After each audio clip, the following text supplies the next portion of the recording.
بسم اللہ الرحمن الرحیم۔ السلام علیکم۔ یہ کہانی ہے ایک ایسی وفادار لڑکی کی جو ہر حال میں اپنے شوہر کے ساتھ رہنا چاہتی تھی۔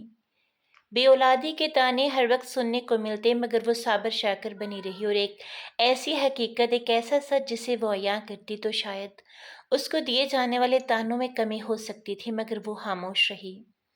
مگر پھر ایک دن جب اس کے صبر کا پیمانہ لبریز ہوا تو وہ کہہ اٹھی۔ کہانی میں آگے بڑھنے سے پہلے چینل کو ضرور سبسکرائب کرتے جائیں۔ شروع کرتے ہیں کہانی۔ فجر کی اذانوں کے ساتھ ہی جہاں آرا بیگم کی آنکھ کھل گئی تھی، اٹھ کر وضو کیا اور نماز پڑھنے کے لیے لاؤنج میں آ گئیں۔ پھر کچھ دیر قرآن پاک کی تلاوت کی۔ اسی دوران میں ان کے شوہر کے کھانسنے کی آواز آئی تو دوا مانگ کر وہ کمرے کی طرف آ گئیں جہاں عابد صاحب اٹھ کر بیٹھ گئے تھے۔ ارے بیگم، ذرا چائے تو پلواؤ، بڑی طلب ہو رہی ہے، انہوں نے بیگم کو دیکھتے ہی فرمائش کر ڈالی۔ ارے بابا، چائے بھی مل جائے گی، اتنی بھی کیا جلدی ہے؟ جہاں آرا بیگم نے میاں کو سمجھانے والے انداز میں کہا۔ تم تو ایسے کہہ رہی ہو جیسے خود کچن میں جا کر چائے بناؤ گی، تمہارا کیا ہے؟ تم تو اس معصوم کو آواز دو گی، آرڈر سنتے ہی وہ بیچاری کچن میں گھس جائے گی اور 2 منٹ میں آپ کے حکم کی تعمیل ہو جائے گی۔ عابد صاحب نے بڑی بہو کی طرفداری کرتے ہوئے بیگم کو دبے لفظوں میں سنایا۔ اوہو، بڑی طرفداری کر رہے ہیں اس کی آپ؟ بے شک وہ اس گھر کی بڑی بہو ہے اور ہم اس کا خیال بھی رکھتے ہیں، لیکن اس گھر کی رونق بڑھانے میں فرحانہ کا ہاتھ ہے۔ اس گھر کو وارث بڑی بہو نے نہیں، فرحانہ نے دیے ہیں، اور بڑی بہو تو ابھی تک بے اولاد ہی ہے۔ میری وجہ سے وہ ابھی تک اس گھر میں آرام سے رہ رہی ہے، اگر میں خیال نہ رکھتی تو کیا وہ رہ سکتی تھی اس گھر میں؟ جہاں آرا نے تمام غصہ شوہر پر نکال دیا۔ چلو چھوڑو ان سب باتوں کو، تم ذرا بہو سے چائے بنواؤ، بیچاری بڑا کام کرتی ہے، اسی لیے تم نے ماسی کو بھی گھر سے ہٹا دیا۔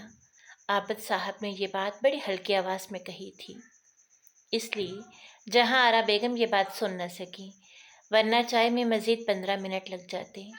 ارے ریحانہ، کہاں ہو؟ اتنی صبح ہو گئی اور تم ابھی تک سو رہی ہو، چائے بھی نہیں بنی؟ تمہیں معلوم تو ہے کہ تمہارے سسر جلدی ناشتہ کرتے ہیں اور میں شوگر کی مریضہ زیادہ بھوک برداشت نہیں کر سکتی۔ چلو اٹھ کر آؤ جلدی، میری ہڈیوں میں اب اتنا دم نہیں ہے۔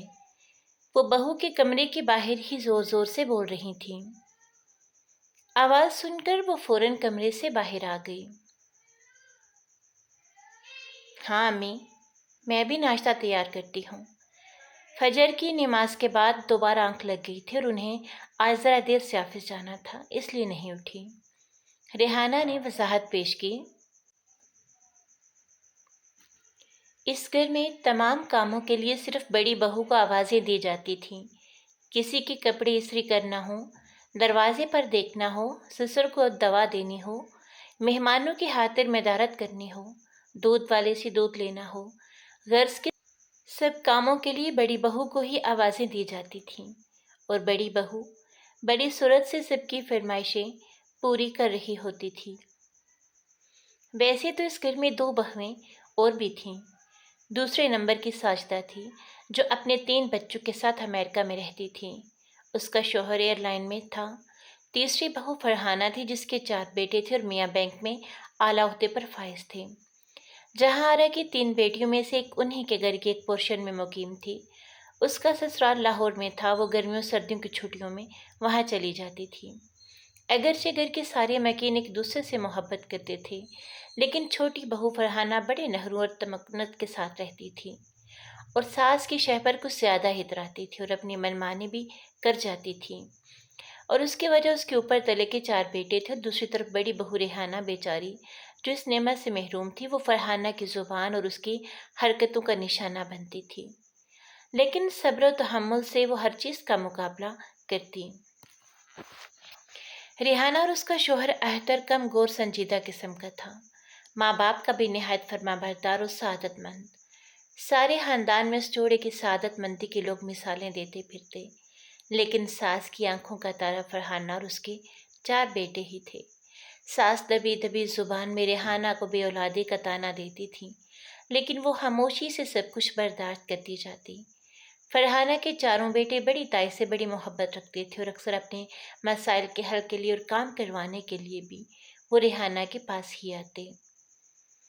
شروع میں تو ریحانہ نے بہت علاج کروائے، شوہر کے ساتھ اکثر ڈاکٹر کے پاس جاتی رہتی، لیکن اللہ کو منظور نہیں تھا۔ وقت گزرنے کے ساتھ ساس کی تمام امیدیں آہستہ آہستہ ختم ہو گئیں، اور جب کبھی اسے بے اولادی کا طعنہ دیتی یا کوئی سخت بات کہتی تو ایسا لگتا کہ ریحانہ کچھ اپنے دفاع میں کہنا چاہتی ہو، لیکن شوہر کی وجہ سے خاموش ہو جاتی۔ پروین جو سب سے چھوٹی نند اوپر ہی رہتی تھی، اس کی البتہ بڑی بھابھی سے خوب بنتی تھی۔ وہ ساری باتوں کو سمجھتی بھی تھی کہ امی غلط کہہ رہی ہیں۔ وہ اکثر ریحانہ کی طرفداری بھی کر رہی ہوتی، اس کا ہاتھ بھی بٹاتی۔ غرض کے دونوں کی کافی دوستی تھی۔ بڑے بھیا بھی پروین کو بہت چاہتے تھے اور اس کی ہر بات پوری کرتے۔ سویرے سویرے ریحانہ کچن میں چلی جاتی، سب کا ناشتہ تیار کرتی۔ اس دوران میں شوہر بھی ناشتہ کر کے چلے جاتے۔ فرحانہ ناشتے کے وقت نیچے آتی، چاروں بچوں کے ساتھ ناشتہ کرتی اور پھر تھوڑی دیر ساس کے ساتھ باتیں کرتی اور پھر دوپہر کے کھانے کے وقت آتی۔ تھوڑا بہت دکھاوے کا کام کرتی اور پھر رات کے کھانے کے وقت کی ملاقات کرتی، کیونکہ سب کا کچن ایک ساتھ ہی تھا۔ بڑی بہو کے بھی دل میں اکثر آتا کہ اس گھر کے سارے کام وہی کرتی ہے۔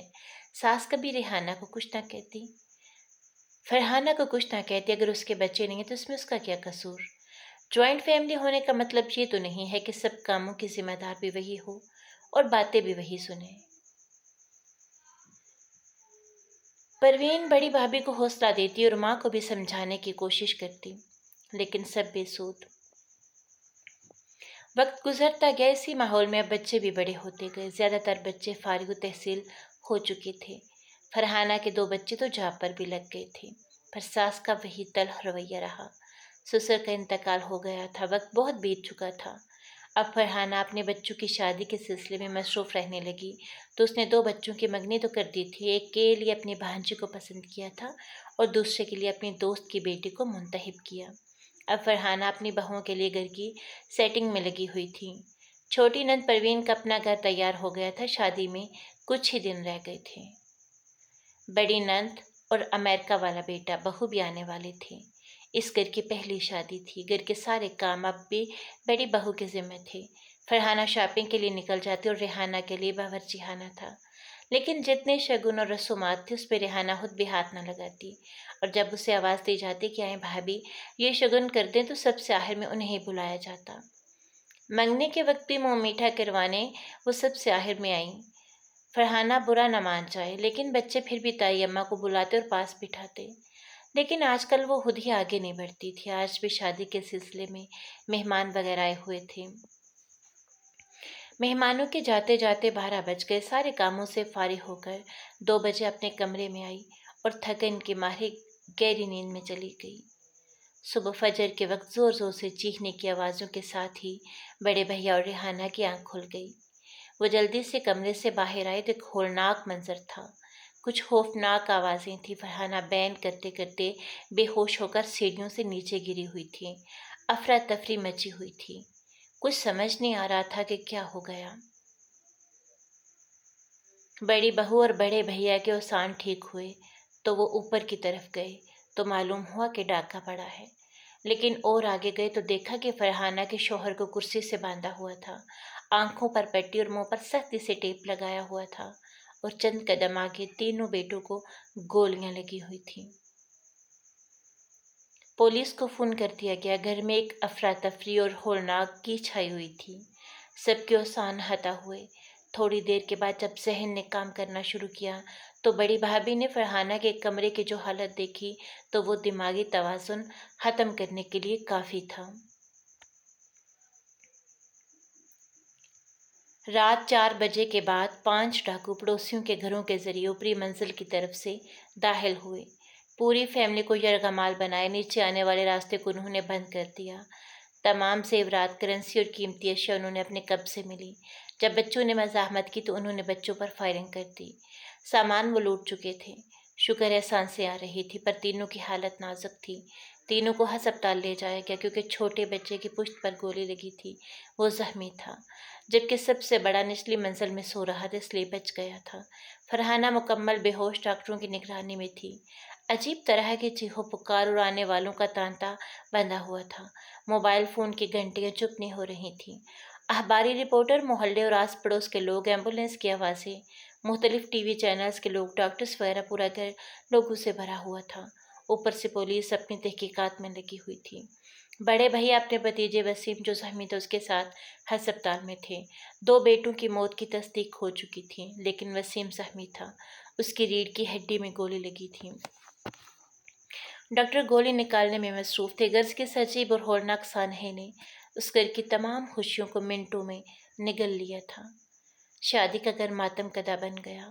فرحانہ ہوش میں آ کر بچوں کا پوچھتی اور پھر سے بے ہوش ہو جاتی۔ اس کی دماغی کیفیت درست نہیں تھی، چاروں طرف آہیں اور سسکیاں تھیں۔ بڑا بیٹا بدحواس سا تھا اور تمام مہمانوں کے درمیان افسردہ بیٹھا تھا۔ ادھر وسیم کی گولی نکال دی گئی تھی، حالت اگرچہ خطرے سے باہر تھی، مگر غرض کے وقت آگے بڑھتا گیا۔ وقت کو بھلا کون روک سکتا ہے؟ وقت نے تو پر لگا کر اٹھنا تھوڑتا گیا۔ وسیم زندہ تو بچ گیا تھا، مگر معذور ہو گیا تھا۔ ساس اماں کی کمر اس صدمے سے دوہری ہو گئی تھی، اور ویسے بھی عمر اپنا اثر دکھاتی ہے۔ فرحانہ کو دل کے دورے پڑنے لگے تھے۔ اس حالت میں انہوں نے اللہ کی طرف رجوع کر لیا۔ اب وہ زیادہ تر نماز قرآن پاک پڑھتی اور یکٹک گھڑتی رہتی۔ بڑی بہو ہر وقت ان کی دلجوئی کرتی رہتی۔ اب وسیم بھی نیچے رہنے لگا تھا، اس کی بھی ساری ذمہ داری اب تائی اماں کے ہاتھ میں تھی۔ اب وہ صرف تائی اماں کو آواز دیتا۔ بڑے بھیا وسیم کے ساتھ ہی سوتے تھے۔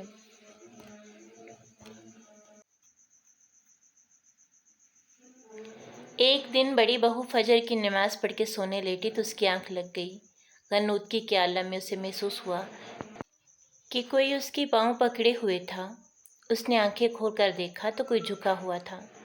بڑی بہو کو سفید سر نظر آیا۔ دیکھا کہ ساس اماں اس کے پاؤں پکڑے ہوئے ہیں اور کہہ رہی ہیں، اے بیٹی، تو مجھے معاف کر دے، میں نے تیرا بڑا دل دکھایا، تجھے بے اولادی کا طعنہ دیا، تجھ سے میں نے بہت ناانصافیاں کی ہیں، تو جب تک مجھے معاف نہیں کرے گی میں تیرے پاؤں نہیں چھوڑوں گی۔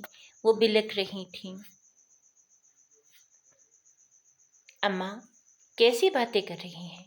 ریحانہ یہ سب دیکھ کر فوراً اٹھی اور اماں کو بڑھ کر گلے لگا لیا۔ نہیں، پہلے تم مجھے معاف کر دو۔ اس نے اماں کو کرسی پر بٹھایا اور خود سامنے بیٹھ گئی۔ اماں، یہ اولاد تو اللہ کی دین ہے، میرے آپ کے ہاتھ میں کچھ نہیں ہے۔ میں نے آپ کو معاف کیا، میرے دل میں کوئی شکوہ اور کوئی خلش نہیں ہے، لیکن امی جان، ایک حقیقت آج آپ بھی جان لیں۔ وہ کچھ دیر رکی۔ دراصل بے اولادی کی وجہ میں نہیں آپ کا بیٹا تھا، لیکن میں نے اپنی ساری زندگی انہی کے ساتھ گزارنے کا عہد کر لیا تھا۔